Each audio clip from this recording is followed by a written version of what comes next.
Donc, après cette pause café, on va reprendre la séance suivante. J'ai le plaisir de présenter le professeur Amina Barakat. Je pense que tout le monde la connaît, pédiatre, spécialiste en médecine et réanimation néonatale. Elle est chef de service de médecine et de réanimation néonatale à l'hôpital d'enfants de Rabat. Et elle s'occupe aussi de l'équipe de recherche en santé et nutrition du couple mère-enfant à la faculté de médecine et de pharmacie de Rabat.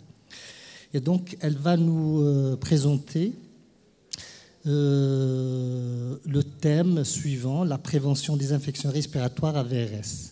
À vous la parole, professeur Amina Barakat. Merci beaucoup, cher ami. Donc, permettez-moi d'abord de remercier Madame professeure Naïma Al-Hafidi ainsi que l'ensemble de l'équipe qui constitue le bureau de cette très très jeune société. Et je vous félicite aussi pour le programme. Donc, je vais essayer de respecter le temps qui m'est alloué en faisant un tour d'horizon et en partageant tous les moyens de prévention des infections respiratoires à virus, des infections à VRS. Je déclare le lien d'intérêt puisque le symposium est sponsorisé par AstraZeneca et le plan que je vais partager avec vous est le suivant. Après une introduction et des données épidémiologiques, nous allons parler du VRS, de l'infection à VRS, des moyens de prévention et puis on va faire un zoom sur la seule prévention aujourd'hui disponible au Maroc, à savoir le paludisumab en pratique, avec quelques perspectives sur la question quant à notre pays. Alors, je ne vous apprends rien en vous disant que le VRS est la cause la plus fréquente des infections respiratoires basses chez les nourrissons et l'enfant, et ceci est une donnée mondiale, et surtout que c'est quasiment une infection qui est quasi obligatoire pendant la petite enfance. Enfin, tous les nourrissons vont être à un certain jour confrontés à ce virus. Et ce qui nous inquiète, qui nous interpelle, nous pédiatres, c'est que malheureusement, ça peut finir à l'hôpital, ça peut finir en soins intensifs, et en saison d'épidémie, c'est une charge pour les structures de santé, et c'est une véritable problématique de santé publique.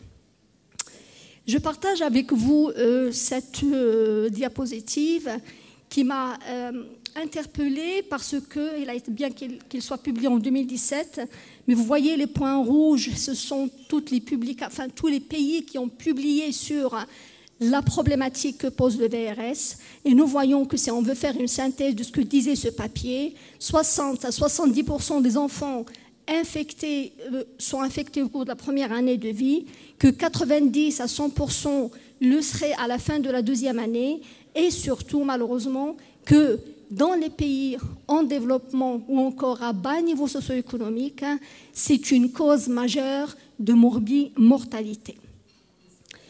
Et on peut déjà souligner quelque chose également de fondamental, malheureusement, qui est également souligné par l'OMS et par beaucoup de papiers, c'est la deuxième cause de mortalité dans le monde chez le nourrisson de moins de 1 an. Et comme vous le voyez ici, si on veut voir les causes des infections respiratoires basses chez le nourrisson, nous voyons que le VRS en constitue la majorité, 63%. Nous savons tous qu'il y a une saisonnalité pour ce virus, mais nous savons tous que depuis quelques années, les saisons sont devenues folles. Et donc, du coup, d'un pays à un autre, on peut avoir des variabilités extraordinaires quant à l'éclosion de l'épidémie.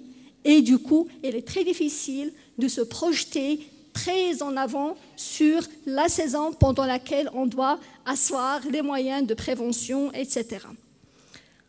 Là, j'en ai parlé déjà, c'est un facteur déterminant et notre cible, nous, pédiatres, puisque nous sommes dans un congrès de pédiatrie, sont les moins de 2 ans, mais on sait aussi que l'adulte, enfin la personne âgée, est une cible majeure de ce virus, mais je ne vais pas en parler aujourd'hui, je suis très mal placée pour parler de l'adulte. Alors les enfants qui sont à plus haut risque que les autres sont constitués particulièrement par les anciens prématurés.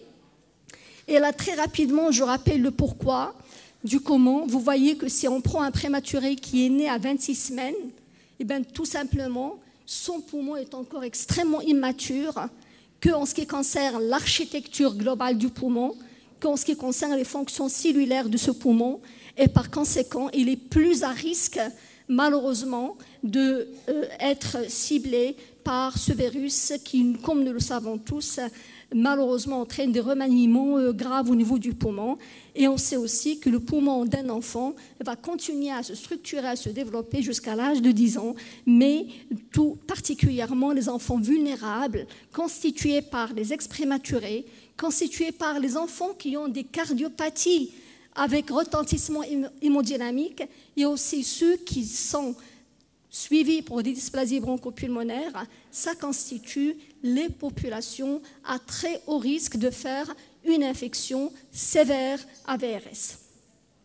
Mais il n'y a pas que cette population-là. Dans plusieurs données épidémiologiques, nous savons aussi qu'il y a des nourrissons atteints de pathologies neuromusculaires, les déficits immunitaires ou encore la trisomie 21 sont aussi autant de populations vulnérables, quoique il n'y a pas d'unanimité quant à les intégrer dans des protocoles de prévention. Alors les données au sein de notre service, on a fait une base de données, un tableau de bord de suivi de ces cas depuis maintenant 8 ans, et on a publié la première base de données en 2020. Et on avait montré effectivement que parmi les nourrissons, et tout particulièrement les plus jeunes, âgés de moins de 3 mois, qui sont passés dans le service et qui avaient des bronchiolites sévères, 65% étaient dus à un VRS, et que parmi les facteurs de risque identifiés chez ceux-là, on avait trouvé la prématurité, les cardiopathies, la dysplasie bronchopulmonaire, mais aussi un passage en réanimation prolongée avec une oxygénodépendance prolongée. Et puis, nous sommes en train de finaliser et de publier les données de 2024 et on a pratiquement les mêmes résultats. On trouve le VRS dans 53% des bronchiolites sévères ayant nécessité un passage en réanimation. Et surtout, ne voyons que dans pas mal de cas, à peu près 41% de cas, il s'agit de co-infection. Et la quasi-majorité de ces bébés, mais c'est un biais de sélection parce que nous sommes un service de médecine et réanimation néonatale, ont eu recours à une ventilation, un support ventilatoire, dont la majorité était une ventilation non invasive, mais quand même, 2 parmi eux ont été intubés et ventilés. C'est quoi le VRS? Vous le savez tous, c'est un virus qui est particulier par sa structure, et ce qui nous intéresse chez lui, c'est particulièrement 2 protéines, la protéine G et la protéine F, qui sont des protéines d'enveloppe. On sait aussi qu'aujourd'hui, les recherches sont en train d'identifier d'autres cibles dans ce virus, dans la structure de ce virus, particulièrement les protéines, les complexes polymérases N et L pour les cibler pour d'autres thérapeutiques. Mais on sait aussi que ce virus est constitué, qui appartient au groupe de pneumoviridae, est constitué de 2 groupes particulièrement, le VRS groupe A et groupe B. De nombreux génotypes sont également identifiés, plus de 7 pour les groupes A et plus de 15 pour les groupes B, mais on sait qu'il n'y a pas encore de consensus quant à la définition de ces génotypes, mais de toutes les façons, il est très important de retenir une stabilité quant à la protéine F, ce qui permet aujourd'hui les possibilités thérapeutiques que nous avons. La protéine G est une protéine qui va permettre au virus d'identifier la cible au niveau de la cellule chez l'hôte. Et c'est la protéine F qui, malheureusement, va permettre à ce virus de fusionner avec la cellule cible et de commencer à se multiplier et donc de générer la pathogénie au niveau cellulaire et donc d'entraîner l'infection. L'infection à VRS, comme je l'ai dit initialement, peut être sévère, notamment chez les tout-petits, donc les moins de 3 mois. Une grande contagiosité est connue par rapport à ce virus avec un RO qui est pratiquement entre 4,5 et 8. Et vous voyez ici dans ce papier dans lequel les auteurs ont comparé les RO par rapport à d'autres virus, c'est pratiquement le plus élevé. Et le nourrisson est particulièrement exposé parce qu'au fait, il y a plusieurs facteurs de risque qui malheureusement l'expose à être contaminé très rapidement, son environnement, ses jouets, ses parents, ceux qui s'en occupent, etc. Le diagnostic clinique est très facile puisqu'il s'agit d'un diagnostic clinique. Et là, je partage avec vous la recommandation de bonne pratique nationale qui existe jusqu'à ce jour. La deuxième, plus élargie, est en train d'être élaborée. Et quelques collègues ici présents dans la salle avaient participé, dont le professeur Mahraoui, qui avait participé à l'époque à la direction de la population à élaborer cette recommandation, dans laquelle on a défini la pathologie, dans laquelle on a souligné l'importance de rechercher des facteurs de sévérité pour décider de la prise en charge. Et j'ai listé ici les facteurs, les éléments de sévérité. Et surtout, on avait défini les terrains à risque, dont particulièrement les nourrissons de moins de 3 mois, les ex-prématurés, les porteurs de pathologies pulmonaires chroniques, etc. Et puis, on a classifié la pathologie. Et vous voyez ici qu'on parlerait de forme très sévère lorsqu'on recevrait un enfant cyanosé, épuisé, avec des signes intenses et faisant des apnées, de forme sévère lorsqu'on aura malheureusement un enfant polypnéique avec également des signes de lutte intense qui ne peut plus s'alimenter, avec des signes de déshydratation et surtout de saturation basse inférieure à 92%, et de forme modérée lorsqu'on a des enfants qui, malgré les signes de lutte, arrivent à s'alimenter et n'ont pas des désaturations majeures. Et puis de forme légère lorsque l'enfant demeure relativement bien portant. Et à ce jour, nous savons malheureusement qu'il n'y a aucun moyen thérapeutique, c'est-à-dire pas de traitement curatif quant à cette pathologie. Le traitement serait donc purement symptomatique et on avait défilé quand est-ce qu'il faut hospitaliser l'enfant. Du coup, c'est tous les cas sévères. Pour les cas légers et modérés, ils peuvent être traités en ambulatoire. Et donc, ce que nous pouvons retenir de cette première partie qui a un petit peu situé la problématique, c'est que nous sommes face à un virus qui n'entraîne pas une immunité durable et surtout avec des risques de réinfection fréquentes. Et surtout, on sait aujourd'hui qu'il y a une donnée fondamentale, les taux des anticorps chez la mère dans le sang du cordon est prédictif d'un déclenchement de l'épidémie de bronchiolite de gravité lorsqu'il est bas. Rappelez-vous bien cette notion parce qu'il impacte des pistes de prévention. Et puis, on n'oubliera pas que c'est une pathologie, malheureusement, qui va entraîner une surcharge dans les services de soins. Et par conséquent, le meilleur traitement qu'on puisse proposer à ce jour est la prévention. Les recommandations pour la prévention sont ce que vous savez tous.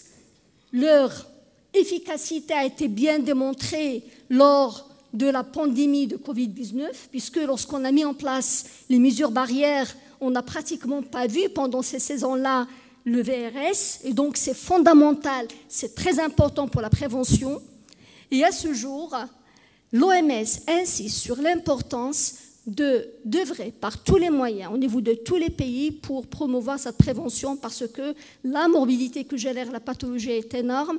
Il y a plusieurs vaccins aujourd'hui à l'essai. Il y a 9 qui ont atteint la phase 3. On va voir que quelques-uns ont eu l'AMM ou l'autorisation d'usage en clinique. Et il y a des immunoglobulines qui permettent la prophylaxie. Le palivizumab, c'est la seule intervention qui a du recul à ce jour, puisqu'il date de longues années et on va partager quelques données dans la littérature. Et tout récemment, et tout particulièrement le 16 septembre 2022, une deuxième molécule a été mise sur le marché, c'est le nirsevimab, et je vais en parler sur une plaque également. Les vaccins, il y a 2 vaccins aux États-Unis qui ont eu l'autorisation de la FDA pour les personnes âgées de plus de 60 ans. Et il y a 2 autres vaccins qui ont eu l'AMM en Europe, un de GSK et un de Pfizer. Et finalement, tout récemment, en mai 2024, un dernier vaccin à base de RNA de Moderna a également vu le jour. Je résume sur cette plaque tous les vaccins aujourd'hui disponibles avec les différents processus de fabrication. Je n'ai pas beaucoup de temps pour m'étaler, mais on peut en discuter. Et il faudrait savoir que depuis également très peu, un vaccin est reconnu efficace chez la femme enceinte Et plusieurs pays le recommandent à partir de 28-36 semaines de gestation. Et il paraît sur des données factuelles qu'il va permettre de confiner une protection pendant les 6 premiers mois de vie après la naissance. Et on a démontré par les essais cliniques qu'il diminue la sévérité de l'infection et qu'il diminue le recours à l'hospitalisation. Ce vaccin, malheureusement, n'existe pas aujourd'hui au Maroc. J'ai parlé aussi de la nouvelle molécule qui a vu le jour, c'est le Nersevimab. J'ai emprunté cette diapositive à Robert Cohen et ceci montre quel est le protocole, par exemple, suivi en France. L'avantage du Nersevimab, c'est que c'est une seule injection pour la prévention et elle est dédiée aux tout petits. Et dans plusieurs pays, ils ont choisi de ne pas cibler une population, mais de vacciner la population générale des nourrissons, même dès la maternité. Et encore une fois, cette molécule n'est pas encore disponible au Maroc. Et on arrive au Palvisumab, qui est aujourd'hui disponible au Maroc. C'est quoi? C'est la seule option thérapeutique, comme je disais, avec recul. Ça permet donc une prophylaxie saisonnière contre le VRS. Et surtout, il faudrait savoir que le recul date de plus de 20 ans, puisque la première autorisation date de 1998. Mais je m'arrête sur cette plaque qui est très importante, je ne sais pas si elle est lisible, mais qui montre tout simplement au fait que par rapport au Palvisumab, chaque pays choisit son protocole selon un ensemble de données. Et dans cette méta-analyse très intéressante, les auteurs concluent que finalement, ce qui va décider du protocole, c'est la politique de remboursement dans un pays donné.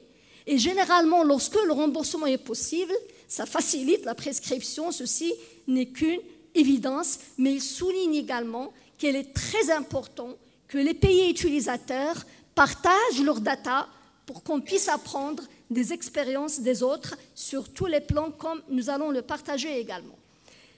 La question qui pourrait se poser concerne le rapport coût-efficacité de cette prophylaxie. Et là, j'ai voulu partager également avec vous quelques données très récentes qui sont très intéressantes. Et la dernière méta-analyse qui m'est parue vraiment très complète est canadienne. Elle a été publiée en février 2029, mais il y avait déjà les résultats préliminaires qui étaient dans le Journal of Pediatrics en 2019 à ce propos. Et l'objectif de ce travail était de fournir une mise à jour sur le rapport coût-efficacité de l'immunisation par le Palvisumab chez les nourrissons jusqu'à 24 mois et surtout de stratifier les résultats selon les populations à risque. Le protocole a suivi toutes les guidelines d'une étude avec les critères d'éligibilité bien ficelés.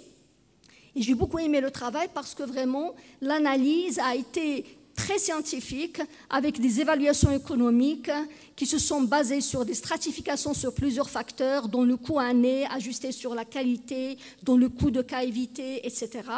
Et puis surtout, sur l'ensemble des études, lorsque les auteurs ont analysé la qualité des papiers, elle était très puissante, ce qui veut dire au fait que les résultats sont, sur le plan factuel, très intéressants. Les conclusions de cette revue ont été les suivantes. Les nourrissons atteints de dysplasie bronchopulmonaire et de maladies chroniques sont très gagnants et l'État est gagnant lorsqu'il va les immuniser avec le Palvisumab. Les nourrissons atteints de cardiopathie congénitale également et les nourrissons qui sont nés prématurés et qui ont des complications pulmonaires également. En pratique alors, quel est le mécanisme d'action du Palvisumab ? Rappelez-vous la protéine F, cette fameuse protéine qui permet au virus de se vraiment multiplier au niveau de la cellule. Et bien, le Palvisumab va se lier à la protéine F, à la surface du VRS, et donc il va bloquer le processus de fusion et va inhiber donc la réplication du VRS. Et c'est comme ça que l'action va permettre d'éviter la multiplication du virus. Les études Princeps qui ont démontré l'efficacité à ce propos du Palvisumab sont très intéressantes. J'ai choisi d'en partager quelques-unes, notamment celle qui est appelée Impact RCV. Et c'est une étude qui a été faite sur des nourrissons de 35 semaines ou moins et âgés jusqu'à l'âge de 24 mois, qui ont été randomisés en deux groupes, Palvisumab et placebo. avec des critères principaux d'évaluation qui étaient l'hospitalisation ou encore la sévérité de la maladie. Et nous pouvons voir dans ce travail que lorsqu'on prend les enfants qui ont eu le palbimizumab, on diminue de 55% le risque d'hospitalisation et surtout, on va diminuer aussi de 39% le risque d'hospitalisation chez les enfants atteints de dysplasie bronchopulmonaire. Et puis dans ce même travail, lorsqu'on se penche sur les critères secondaires, et dans ce cas-là, ils étaient le nombre de jours d'hospitalisation et la durée d'oxygénodépendance, nous constatons également que par rapport au placebo, les enfants qui reçoivent le palbimizumab ont moins de jours d'hospitalisation et ont une durée moindre d'oxygénodépendance. Et c'est fondamental, nous le savons tous, dans cette population. Ensuite, un autre travail s'est penché à ce moment-là de voir quelle est l'efficacité cette fois chez les patients cardiaques.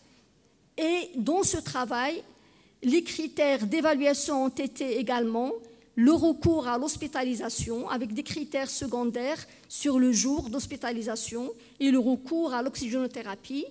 Et de la même façon, il a été démontré ici une réduction conséquente aussi bien du recours à l'hospitalisation que des journées d'hospitalisation que du recours à l'oxygène. Et donc, ces deux études princeps sont fondamentales quant à l'efficacité de la molécule dans ces indications. La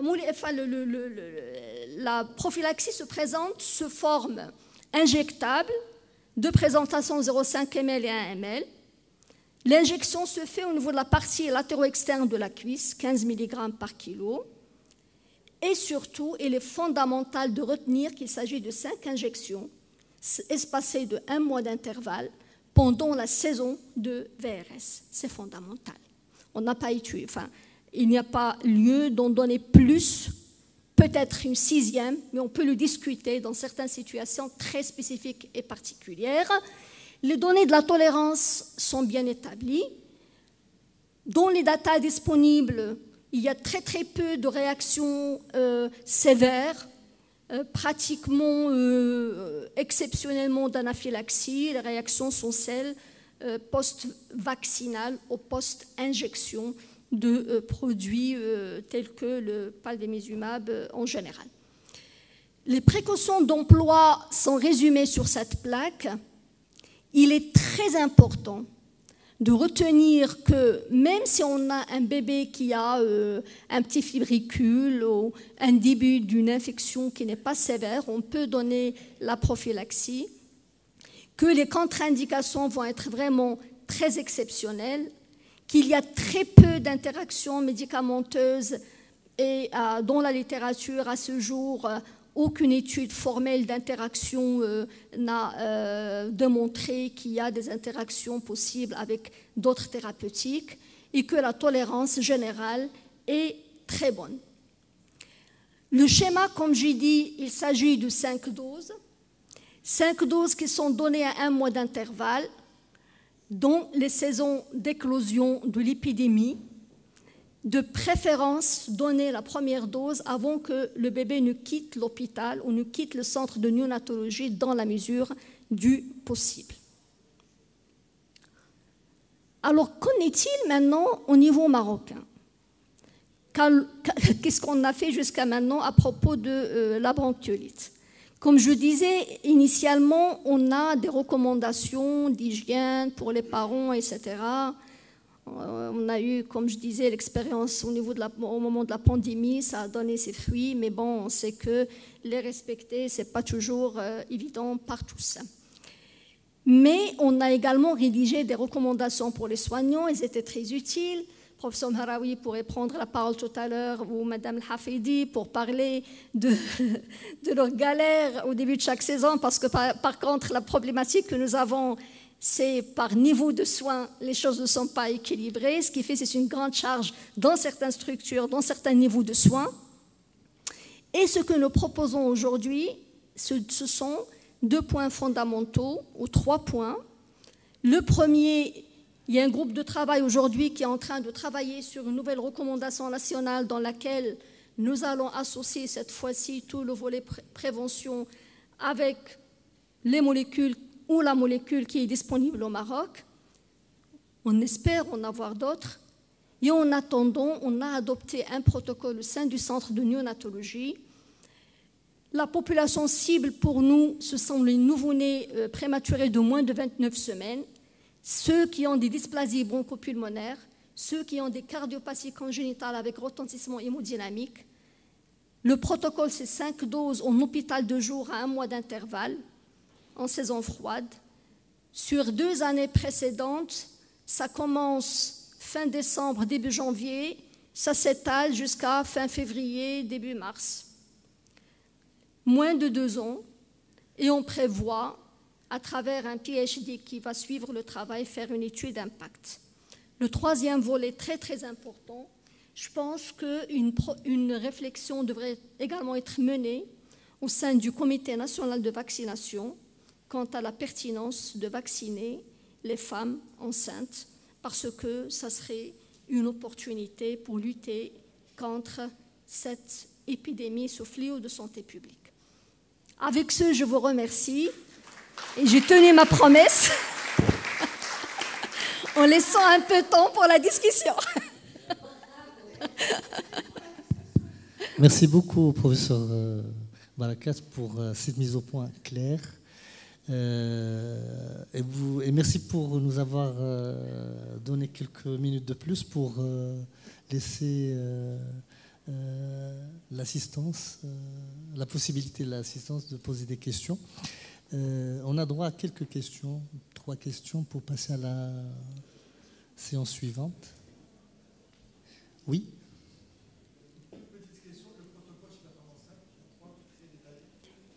Si, je suis passée très rapidement sur la plaque. En fait, il donne la dose, enfin le vaccin, entre 28 et 36 semaines de gestation, et une fois.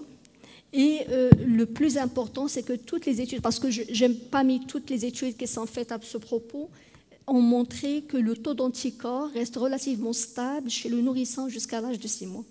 Ça, c'est très important. Mais il y a plusieurs pays qui recommandent de combiner les deux.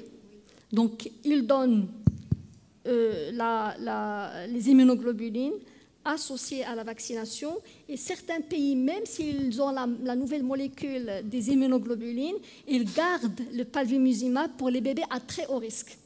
Donc, en fait, les consensus maintenant sont en discussion, et je pense que l'avenir serait très prometteur à ce propos. Maintenant, il y a également des candidats vaccins pour le nourrisson, mais ce n'est pas encore.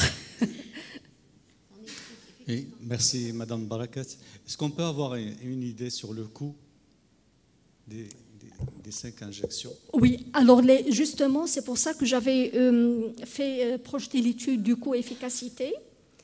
Une injection coûte dans les 4000 et quelques dirhams. Il y a eu un effort qui a été fait il y a 4 ou 5 mois et le prix hospitalier a été revu à 3200 ou 300 dirhams. Lorsqu'on multiplie par 5, nous sommes en train de faire l'étude coût-efficacité. Ça revient beaucoup, beaucoup moins cher que prendre un prématuré en réanimation avec un VRS sévère et l'hospitaliser pendant 10 jours. Ça revient beaucoup moins cher. Mais on publiera ces résultats et vous les verrez, Inch'Allah. Oui, tout à fait. Je voulais juste préciser que le prix avait commencé à 7000 dirhams, si je me trompe. Donc franchement, on est en grande amélioration. Et je suis tout à fait d'accord parce qu'en fait, c'est vrai, on se dit c'est cher, mais en fait, c'est pas cher à côté d'un bébé qui est en train de suffoquer. Pour les parents, pour la famille, pour la charge hospitalière, pour la charge de coût que c'est, pour la santé publique, pour la poche des parents, je suis tout à fait d'accord. Et il faut se dire quand même que l'avenir maintenant, l'avenir de la médecine, comme on est devant tellement de virus qui émergent, tellement... C'est la vaccination et ce sont les anticorps, hein, c'est ça. C'est-à-dire qu'il ne faut pas se dire « Ah, c'est cher, 7 000 dirhams, 4 000 dirhams, etc. » Je crois qu'il faut dépasser ça et on se dit que même les cancers, maintenant, ça se traite comme ça.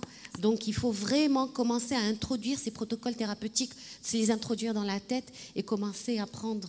je suis tout à fait d'accord. D'ailleurs, c'est la raison de la recommandation de bonne pratique qui est en train d'être rédigée, parce qu'une fois validée par l'ANAM et validé par le ministère, il serait remboursé. Voilà, exactement. Et s'il est remboursé, ça va encourager les parents. Parce que maintenant, on propose, mais tous les parents n'ont pas les moyens. Il y en a qui vont suivre, et d'autres ne peuvent pas. On est en train d'essayer de l'acquérir au CHU. Mais là encore, avec les restrictions budgétaires, il faut vraiment lutter et relutter. Donc, je pense que la piste du remboursement, c'est pour ça que j'ai parlé de cette revue systématique merveilleuse qui est bien soulignée, qu'au fait, ce qui va décider de la guidelines, c'est est-ce qu'on est arrivé à rembourser ou pas. Effectivement. Il y avait une question là au fond. Ah, pardon. Merci, professeur Barakat. C'est toujours un plaisir de suivre vos présentations. Moi, j'avais fait ces petites des questions, réflexions en même temps. Est-ce qu'il y a des perspectives actuellement pour l'introduction des vaccins au Maroc? Est-ce qu'il y a déjà une discussion qui est en place ou il n'y a rien du tout pour le moment? Et puis, si j'ai bien suivi dans la présentation, je pense que les vaccins maintenant qui sont déjà dans des phases avancées sont indiqués uniquement pour les personnes de plus de 60 ans, c'est ça? Alors, en fait... merci. Merci beaucoup. Merci pour vos gentils mots.